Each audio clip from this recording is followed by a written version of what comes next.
I'm Evie, I'm 23 and I help run mid-20s. I'm Jonah, I'm 25 and I also help run mid-20s. When I moved to Manchester, everyone was having the same problem with dating apps. No one was enjoying them. They felt very transactional, but there was no alternative. I've grown up running music events and they started becoming less profitable, the kind of shift after COVID. Everyone became a lot more intentional with what they were doing with their money and their nights out. But I thought there was a real space and a real market to create a safe environment where people can meet a lot of different people for a reasonable price with no pressure, and in an environment where it's normal and natural to approach people and chat to people in a way that a lot of people are nowadays scared to do kind of in person. The actual event, so we'll sort of introduce it at the start and then everyone will date everyone. Okay, so every boy will date every girl.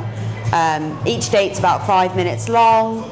We have a little break in the middle, and what we find is that 5 minutes is kind of the right time, because it's just about long enough that you can see if you like someone, but it's also not too long that you spend ages on these really sort of boring dates, or dates when you know they're not going to go anywhere. I think 23, most people have just finished uni.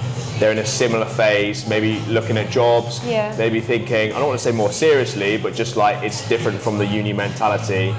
And then I think also there's so much out there for people 28 plus that it's really just kind of that gap which we've filled, and I think works really well. We sell out in minutes sometimes, and we do smaller ones like this, and then we do larger ones in venues. So we've just started launching in Sheffield at Cambridge Street Collective.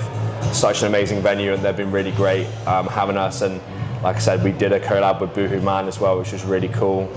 I think what's so cool is, you know, we've done it in Manchester and we know it works in Manchester, but going to a new city we were always like, okay, is this going to work? And it just straight away transferred over. The demand is in Manchester, it's in Sheffield, but it's everywhere, because the dating industry needs something like this, and it needs something where you can meet in person and get off the apps.